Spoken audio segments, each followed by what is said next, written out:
और क्या इंपॉर्टेंट है मैं आपको बताऊंगा। देखिए, आपको यहां पर एक तस्वीर दिखाई पड़ रही है, इस तस्वीर को आप एक बार गौर से देख लें। यह तस्वीर जिसमें आपको देख करके समझ में आ रहा है कि गौतम बुद्ध बैठे हुए हैं। यह गौतम बुद्ध की वो प्रतिमा है जिसके चेहरे को पूरी तरह बर्बाद कर दिया गया है। यह कहां पर स्थित है? यह जगह है अफगानिस्तान में। अफगानिस्तान में गौतम बुद्ध की यह प्रतिमा जहां पर है उसे बामियान बुद्ध के नाम से जाना जाता है, जो आपने यहां पर लिखा हुआ देखा है। आज बामियान बुद्ध की यह प्रतिमा सुर्खियों में क्यों है, इसके बारे में चलने के लिए मैं आपको पूरी न्यूज थोड़ा बताता हूं। कितना इंपॉर्टेंट है इसके लिए एक बार आप देख लीजिए। आपका जो यूपीएससी का जीएस पेपर 2 है, उस जीएस पेपर 2 के अंदर साथियों जो इंडियन हेरिटेज और कल्चर है ना, उसके अंदर ये बहुत इंपॉर्टेंट हिस्सा रखता है।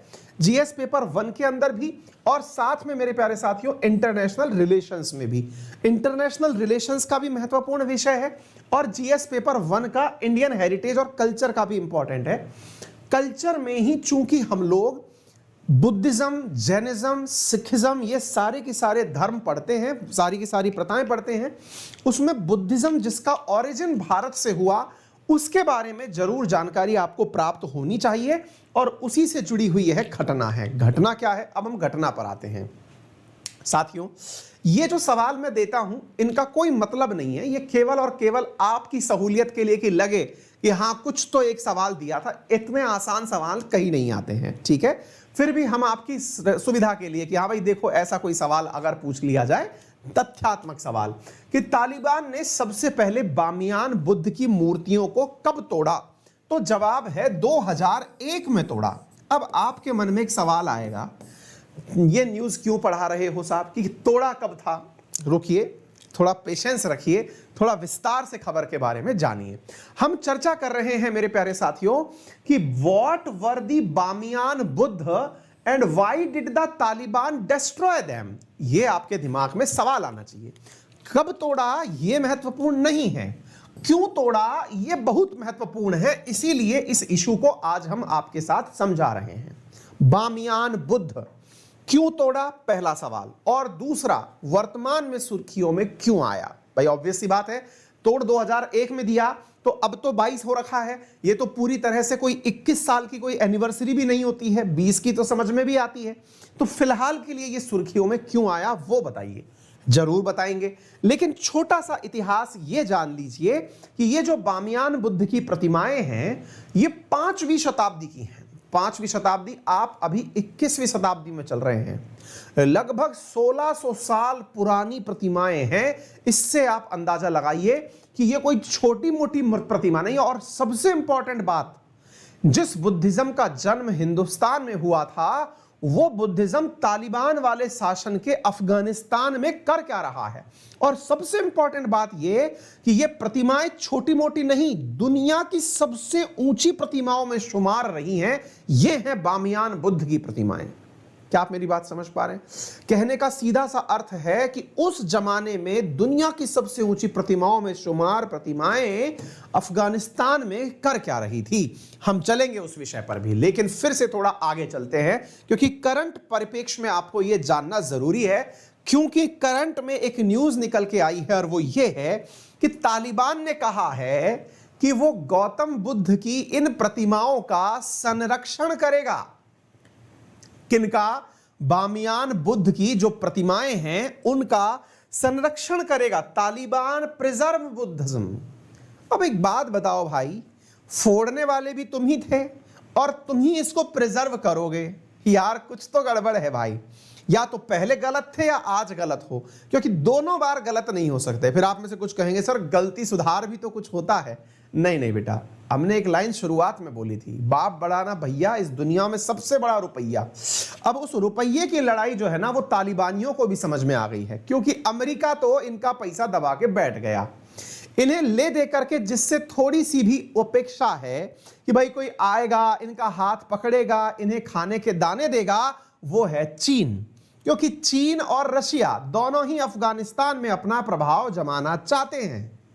ऐसी स्थिति में तालिबान चाइनीज लोगों को यह विश्वास दिलाने के लिए कि देखिए हम सुधर गए हैं, आपकी जो बुद्ध की प्रतिमाएं थी उन्हें नुकसान नहीं पहुंचाएंगे। एक मिनट सर, चीन को खुश करना है, बुद्ध की प्रतिमाएं तो भारत से निकली हुई हैं, फिर इनका चीन से कनेक्शन क्या है? बहुत सही मेरे प्यारे साथियों, जिस बुद्धिज्म का जन्म भारत में हुआ वो भारत के आसपास बहुत ज्यादा मात्रा में प्रसारित हुआ।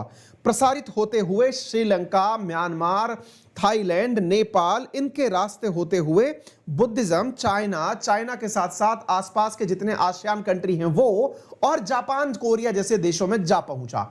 आज उन सबकी सबसे बड़ी पॉपुलेशन चाइना में स्थित है और चाइना को बुद्धिज्म के लिए वो खुश करना चाहता है कि तुम बुद्धिस्ट हो तो तुम्हारे रेलिक्स का संभाल कर हम रखेंगे। जन्म भारत में हुआ लेकिन प्रसार विश्व में हुआ। ऐसी स्थिति में तालिबान किसको खुश करना चाहता है? चाइना को खुश करना चाहता है। स्वार्थी देखिए कितना हो रखा है। चाइना का इन्वेस्टमेंट चाहिए। अब आप पूछेंगे एक मिनट सर, चाइना का इन्वेस्टमेंट चाहिए, हो सकता है कि कहीं कुछ रोड बनानी हो, पैसे लेने हो, रोटी छोटी खानी हो, ये बामियान बुद्ध के पीछे क्यों पड़ा है? इसको भी बताते हैं। असल में चाइना ने तालिबानियों से बात ही बात में यह कह दिया कि आपके यहां पर जो कॉपर की माइंस है ना, मैं चाहता हूं कि वहां आके कॉपर निकालें और निकाल करके जो पैसा कमाएं वो तुम्हें भी दें थोड़ा। तो ऐसी स्थिति में तालिबानियों की जीभ लपलपा गई कि साहब इतने दिनों से तो कोई हमारी खैर खबर नहीं लिया और अचानक निकल करके आता है चीन और वो कहता है कि चिंता ना करो, तुम्हारे लिए भी कुछ अच्छा करने का सपना देखा है। आप पूछेंगे कॉपर माइंस में पैसा लगाएगा क्या? हमने कहा हाँ सर। कहां है कॉपर माइंस? अब ये दो तार आपस में जुड़ गए। ये कॉपर माइंस वही है जहां बामियान बुद्ध है। यानी कि ये जो बात हम कर रहे हैं ये बात है साथियों, मैस्क आयन करके एक जगह है। मैस अयनक करके एक जगह है। आप इसको जैसे चाहे बोल लीजिए, मैसानक बोल लीजिए, मैस अनक बोल लीजिए, जो भी आपको शब्द जमे वो बोल लीजिए। कहने का अर्थ ये है कि बामियान बुद्ध की जो प्रतिमाएं लगी हैं ये लगी हैं काबुल से 40 किलोमीटर की दूरी पर स्थित मैस अयनस्क में, और इस मैस अनस्क में ही मेरे प्यारे साथियों कॉपर निकलने की संभावना है। चाइनीज लोग यहीं पर इन्वेस्टमेंट करने आना चाहते हैं, तो उस इन्वेस्टमेंट को बुलाने के लिए ये कह रहे हैं कि हम आपके जो वो प्रतिमाएं हैं उनका संरक्षण करेंगे।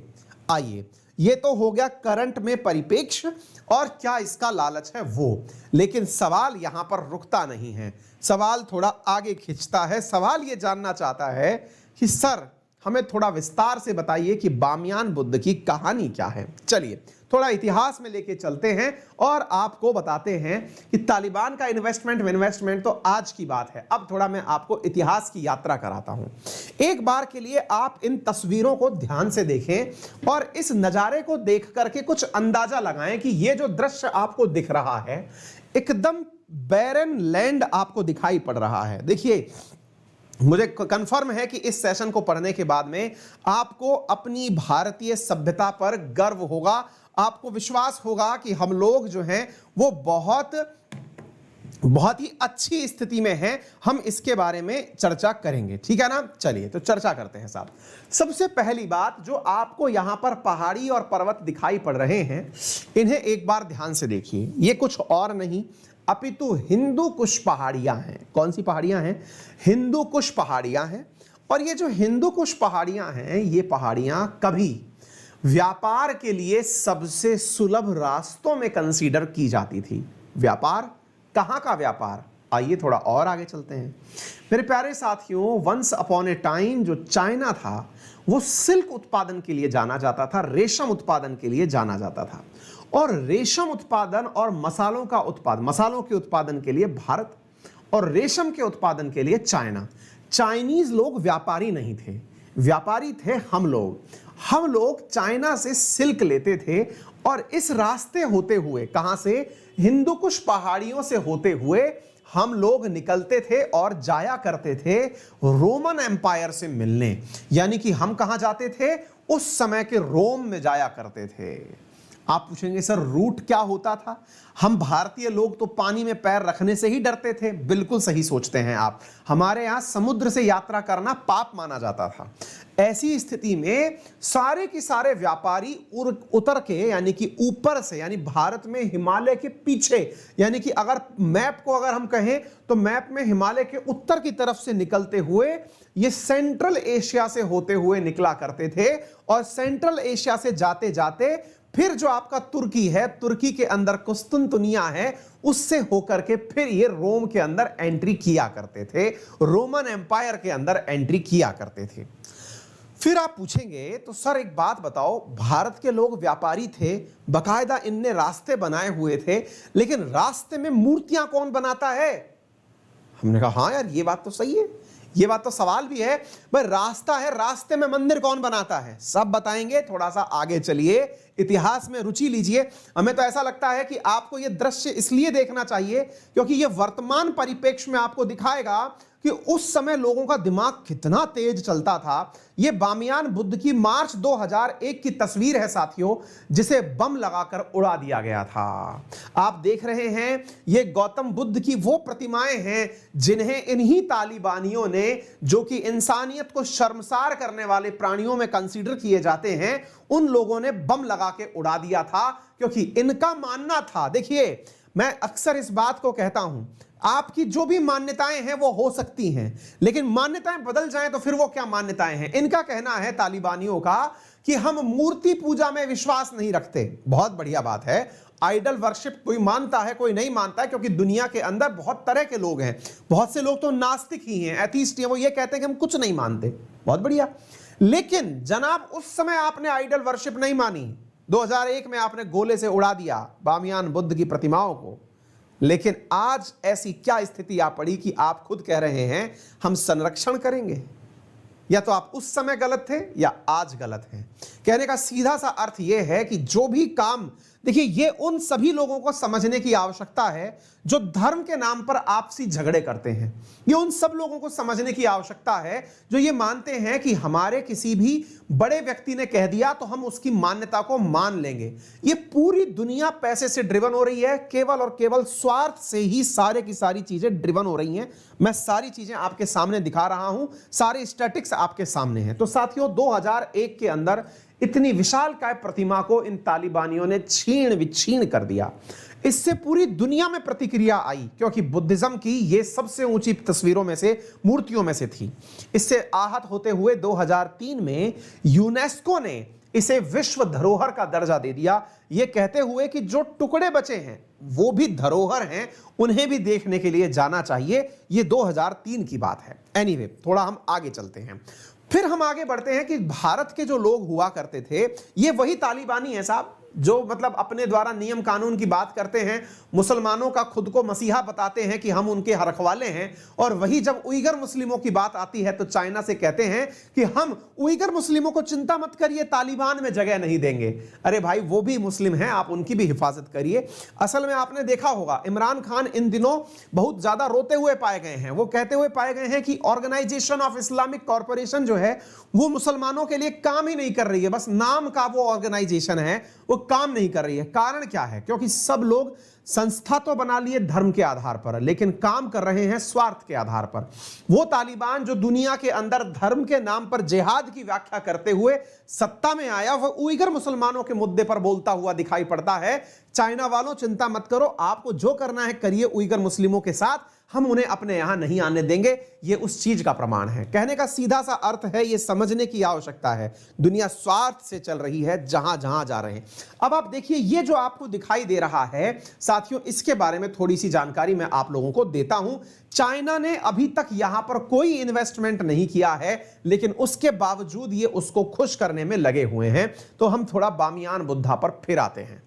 साथियों स्टोरी थोड़ी सी इंटरेस्टिंग है। इंटरेस्टिंग स्टोरी ये है कि आपसे ये तो पूछा जा सकता है कि बामियान बुद्ध कहां पर स्थित थे, तो आंसर है हिंदू कुश की पहाड़ियों पर स्थित थे, नंबर एक बात। दूसरी, कोई नदी या फिर कोई प्रमाण था इसके बगल में? जी हां, बामियान नाम से एक नदी बहती है जिसके पास में इसका स्थान हुआ करता था। साथियों यहां पर दो प्रतिमाएं दिखाई जाती थी बामियान बुद्ध के अंदर, उनमें से एक 55 मीटर ऊंची थी, एक 38 मीटर ऊंची थी। जो 55 मीटर ऊंची प्रतिमा थी उसे कहा जाता था सलसल, उसका नाम था सलसल। ये आपसे पूछा जा सकता है, जिसका अर्थ होता है light shines through the universe, यानी अंतरिक्ष के माध्यम से आती हुई रोशनी। और दूसरी का नाम था शमामा। शमामा का अर्थ होता है क्वीन मदर, यानी कि यहां पर जो प्रतिमाएं लगी थी ना, वो 2 प्रतिमाएं थी और उन प्रतिमाओं को किस नाम से जाना जाता था? सलसल और शमामा के नाम से जाना जाता था। मैं थोड़ा सा आपको मैप भी दिखाना चाहूंगा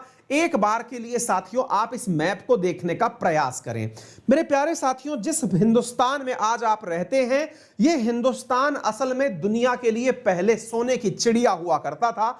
कारण इसका बहुत बड़ा था, हम लोग व्यापारी थे। ये जो बाद में यूरोपियंस ने जो सीखा ना व्यापार करना, ये सब बाद की चीजें हैं। ये तो मौका परस्त हैं, ये हमसे प्रेरित होकर के कि इंडिया वाले इतना कमा के ले गए, हम भी कुछ कमा लें। उस सारा इतिहास में आपको इसमें बोलकर सुनाता हूं, ध्यान से सुनिएगा साथियों। हिंदुस्तान से निकले हुए व्यापारी चाइना से लेते थे सिल्क, और सिल्क लेकर के ये इस रास्ते होकर के निकलते थे। अब देखिए, सिंपल सी बात है कि आप जब चाइना से सामान लेके निकले हो तो आपको रास्ते क्रॉस करते कराते पहुंचने होंगे। तो ये जो रास्ता लिया करते थे, देखिए आप पूछेंगे सर ये ऊपर ही ऊपर से क्यों नहीं निकल जाते थे, रशिया में से होके क्यों नहीं निकल जाते थे? क्योंकि हिंदुस्तानियों को इतनी बर्फ में रहने की आदत नहीं थी। बर्फ हमारे लिए दुश्मन पहले भी थी, क्योंकि बहुत ज्यादा ठंडा है ऊपर की तरफ। जब आप टेम्परेट रीजन में, फ्रिजिड जोन में जाएंगे तो ठंड बहुत है। ऐसी स्थिति में ये लोग जो रास्ता लेके निकलते थे, ये अपने जैसा टेम्परेट रीजन था, यहां से होते हुए हिंदू कुश पहाड़ियों से होते हुए टर्की के माध्यम से निकला करते थे। अब क्या था साथियों, इस पूरे क्षेत्र में जो लोग रहा करते थे ना, वो बहुत ही लूट खसोट टाइप के लोग हुआ करते थे। आप ऐसे समझिए लुटेरे टाइप के लोग बाग हुआ करते थे, क्योंकि चाइना का माल इंडिया बेचने जाता था। तो पैसा कमा करके जब हम लौटते थे तो यहां पर बहुत सारे लोगों का कत्लेआम मच जाता था। यानी कि एक तरह से ये मान लीजिए कि जब हम अंग्रेजों को सिल्क बेच के आते थे, बहुत सारी मुद्राएं, अशरफियां, पैसा, धन लेकर आया करते थे, तो हमें रास्ते में लूट लिया जाता था। ऐसी स्थिति में जब लूटने की घटनाएं बहुत ज्यादा कॉमन होने लगी, तो फिर हिंदुस्तानियों ने दिमाग लगाया, उस समय के हिंदुस्तानियों ने, कि क्यों ना एक काम किया जाए। बोले क्या? बोले रास्ते में जो लोग पड़ रहे हैं उन लोगों से कहा जाए कि तुम भी व्यापार में शामिल हो जाओ। तुम एक काम करो भाई, हम लोग यहां से निकलते हैं, हम आपके रास्ते में से होकर के, अफगानिस्तान वाले रास्ते से होकर के फिर तुर्की वाले रास्ते में जाते हैं। एक काम करिए, आप लोग भी हमारे साथ शामिल हो जाओ, माल को पहुंचाने में मदद करो। ठीक है, कहां से? आइए मैं एक तस्वीर के माध्यम से दिखाता हूं। क्या बातचीत हुई? इनसे बातचीत हुई कि हम यहां से माल लेंगे और यहां से लेकर के आप हमारे साथ माल लेकर के चलो और उसे तुर्की तक पहुंचा दो, क्योंकि तुर्की पहुंचने के तुरंत बाद तो फिर अंग्रेजों का राज था और हमको वहीं तक पहुंचाना था सामान। ठीक है साहब। इस बीच में एक यहां पर बैक्टीरिया नामक, बैक्टीरिया नहीं, बैक्टीरिया नाम से साथियों जगह थी। उस बैक्टीरिया नामक जगह से एक जनजाति भारत के साथ जुड़ी। उस जनजाति को आज आप कुषाण जनजाति के नाम से जानते हैं, आप कुषाण कहते हैं। ये हिस्ट्री के अंदर, एंशिएंट हिस्ट्री के अंदर बहुत ज्यादा पढ़ा जाने वाला तथ्य है, दैट इज कुषाण डायनेस्टी। ये जो कुषाण डायनेस्टी थी, ये उस मिडिल मार्ग पर पड़ने वाले जनजाति के लोग थे जो बैक्टीरिया से निकले थे। बैक्टीरिया जो कि वर्तमान में आप अफगानिस्तान के आसपास के जो एरिया देखते हैं, अफगानिस्तान, थोड़ा ईरान, सीरिया, ये जो सेंट्रल एशियन कंट्रीज, इन क्षेत्रों में व्याप्त था बैक्टीरिया। यहां से जनजाति निकली जिसका नाम था कुषाण, और कुषाणों ने कहा कि चलिए हम आपके साथ में व्यापार करते हैं। ये बहुत पुरानी बात है, मतलब आप सोच के देखिए, आज से 2000 साल पुरानी बात है, आप ऐसे अंदाजा लगाइए। उस समय तक तो इस्लाम का जन्म भी नहीं हुआ था, ये उस समय की बातें हैं। ठीक है, तो ऐसी स्थिति में साथियों जब यहां से यात्रा हुआ करती थी, तो बैक्टीरिया के लोगों को लगा कि यार ये लोग आते हैं, इनकी धार्मिक मान्यताओं में बुद्धिज्म का बहुत प्रचार प्रसार है। क्योंकि गौतम बुद्ध जो थे ना, उन्होंने, बुद्धिज्म जो है लगभग 2600 साल पुराना रिलीजन है। उस समय जो बुद्धिज्म जो था, बोले सर जब गौतम बुद्ध को ये लोग बहुत मानते हैं, जानते हैं, तो इनके सम्मान में क्यों ना एक काम करें, इनके सम्मान में कुछ मूर्तियां स्थापित कर दें। अच्छा, इधर की तरफ क्या हुआ करता था, जो ग्रीस वाला क्षेत्र है, ग्रीस और रोम वाला जो क्षेत्र है, वहां पर उनके ग्रीक गॉड्स जो हुआ करते थे उनकी बहुत ग्लोरीफाइड इमेज हुआ करती थी ग्रीक गॉड्स की। ग्रीक गॉड्स कैसे हुआ करते थे? पैनी नाक नक्श के, उनके पीछे आभा मंडल यानी कि एकदम सूरज की रोशनी सी चमकती हुई दिखाई पड़ती थी। तो फिर कुषाणों ने सोचा कि यार ये लोग इतने अच्छे लोग हैं, अपन इनसे इतना पैसा कमाते हैं, इनको अपनत्व का एहसास देने के लिए कि हाँ हम आपके साथ हैं, एक काम करते हैं, इनके लिए रास्ते में बहुत सुंदर सुंदर प्रतिमाओं का निर्माण करवाते हैं ताकि ये लोग जब रास्ते से गुजरे तो इन्हें अपनत्व लगे। अब आप पूछेंगे ऐसा कौन करता है गुरुजी? क्यों नहीं करते जनाब? आज भारत के लोग यूएई में रहते हैं तो यूएई के राजा ने उनके लिए मंदिर बनवाया है। यानी कहने का सीधा सा अर्थ समझिए कि जहां जहां जो कम्युनिटीज हैं उनके लिए आप कुछ ना कुछ निर्माण कार्य करवाते हैं ताकि उन्हें भी आपके साथ काम करने में विश्वास की प्राप्ति हो। समझ रहे हैं आप? तो कुषाण लोगों ने उस समय पर, जो कि एक तरह के हमारे मिडिलमैन हुआ करते थे, उन्होंने बुद्ध की प्रतिमा का निर्माण किया। और जो गौतम बुद्ध की प्रतिमाएं आप देखते हैं उस समय की, जिसे आप कांधार शैली के नाम से आज आप जानते हैं, मूर्ति कला का जो आप रूप पढ़ते हैं, देखिए मूर्ति कला के अंदर जिन क्षेत्रों को आप सबसे ज्यादा जानते हैं, तो कांधार शैली की जो मूर्ति प्रतिमा है उसका ओरिजिन जहां से हो रहा था वो जगह थी कुषाण डायनेस्टी। और कुषाण जो थे ना, ये लोग ग्रीक संप्रभुता से या ग्रीक वेल्थ से भी प्रभावित थे। तो इन्होंने गौतम बुद्ध की जिन प्रतिमाओं का निर्माण किया वो बिल्कुल ऐसी बनाई जैसे कि वो ग्रीक गॉड हो। इसी वजह से बामियान बुद्ध की जब आप प्रतिमा देखते हैं तो वो आपको कुछ हद तक ऐसी लगती हैं जैसे कि ग्रीक गॉड बना रखे हो। मैंने पता नहीं तस्वीर कहां लगाई, जैसे ये आप प्रतिमा देखिए, इसको देख के आपको लगेगा बिल्कुल कि ग्रीक गॉड बनाए गए हैं, ठीक है ना। तो उम्मीद है कि आप इस बात को थोड़ा सा रिलेट करके समझ रहे होंगे। बामियान बुद्ध की कहानी, कुषाणों के साथ में क्या था रिलेशन, उम्मीद है कि आप लोग ये सारी बातें समझ रहे हो कि कुषाण डायनेस्टी क्या थी, हिंदू कुश पहाड़ियों के अंदर किस प्रकार से इसका निर्माण कार्य हुआ था। तो कुषाण क्या थे ये मैंने आपको बता दिया कि बैक्टीरिया के अंदर नहीं, बैक्टीरियंस है ना, बैक्टीरिया बोल दिया जाता है, मुझसे गलती से निकल जाता है। तो कुषाण उस शैली के अंदर हिंदू कुश पहाड़ियों के अंदर पनपे हुए लोग थे। और इन्होंने क्या काम किया था? इन्होंने चाइना, इंडिया और रोम के बीच में एक तरह से क्या कार्य किया? व्यापार की मध्यस्थता का कार्य किया।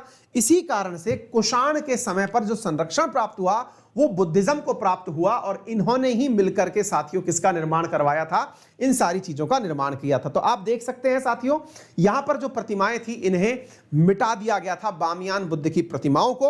और उन प्रतिमाओं को मिटाने का कार्य किया तालिबान ने, जिसने यह कहा कि हम जो है वो बुद्ध मूर्ति में या फिर मूर्ति प्रतिमा के अंदर विश्वास नहीं करते। आज लेकिन वही अपनी सारी बातें बदलता हुआ दिखाई पड़ रहा है। उम्मीद है कि आप लोगों को बामियान बुद्ध की ये प्रतिमाएं यहां पर जो दिखाई दे रही हैं ये समझ में आ गई होंगी। किस तरह से आप देखिए गोलियों से छलनी कर दिया गया है यहां पर बामियान बुद्ध की प्रतिमाओं को। आप यहां पर देख सकते हैं, यहां सिर काट दिया गया है, यहां पर गोलियों से छलनी कर दिया गया है, गोले से बर्बाद कर दिया गया है। लगभग इस घटना को अब 21 साल हो चुके हैं। यह तालिबान का क्रूरतम चेहरा है। उम्मीद है कि आप लोगों को यह बात समझ में आई हो। अगर आपको यह जानकारी समझ में आई हो तो सेशन को शेयर करने का कष्ट करें। मैंने एक बार भी आपसे अभी तक शायद सेशन शेयर करने का रिक्वेस्ट नहीं किया है, फर्स्ट टाइम सेशन शेयर करने का रिक्वेस्ट हो रहा है। जल्दी से एक बार सभी साथियों को लाइव जोड़ने का, सेशन शेयर करने का भेज दीजिए। अनअकैडमी पर मेरा रेफरल कोड है अंकित10, जिसका यूज करके आप अनअकैडमी पर 10% डिस्काउंट प्राप्त कर सकते हैं ऑल ऑन अनअकैडमी सब्सक्रिप्शंस। और उड़ीसा फाउंडेशन डे 1 अप्रैल को मनाया गया, 2 अप्रैल को वर्ल्ड ऑटिज्म अवेयरनेस दिवस के रूप में मनाया गया है। यदि आप यूपीएससी की तैयारी कर रहे हैं तो आप हमारे साथ जुड़ करके तैयारी कर सकते हैं। मेरे साथ जुड़ करके पढ़ने के लिए आप अनअकैडमी पर 57,496 में अनअकैडमी का 18 महीने का सब्सक्रिप्शन परचेज कर सकते हैं, जिसको कि आप प्रॉपर तरीके से, और साथ में अनअकैडमी का एक आइकॉनिक सब्सक्रिप्शन भी आता है जिसमें आपको पर्सनल मेंटरशिप उपलब्ध की जाती है। आपको किसी भी प्रकार के कोर्स को परचेज करने के लिए 0% इंटरेस्ट रेट के साथ में ईएमआई, 0% इंटरेस्ट रेट के साथ में इजी ईएमआई ऑप्शंस के साथ में क्लासेस उपलब्ध हैं। फिलहाल के लिए इतना ही, अपना ख्याल रखें। और हाँ, बहुत से विद्यार्थी कमेंट बॉक्स में लिख रहे हैं कि सर रेगुलर क्लास लिया कीजिए। बिल्कुल, मैं रेगुलर क्लास लेने की निरंतर प्रयास में हूं, लेकिन जितने दिन की परेशानी चल रही है वो 5 दिन, 7 दिन, 10 दिन जो भी हो सकता है, थोड़े दिन मैनेज करिए, फिर आपकी क्लासेस रेगुलर तरीके से होना शुरू हो जाएंगी।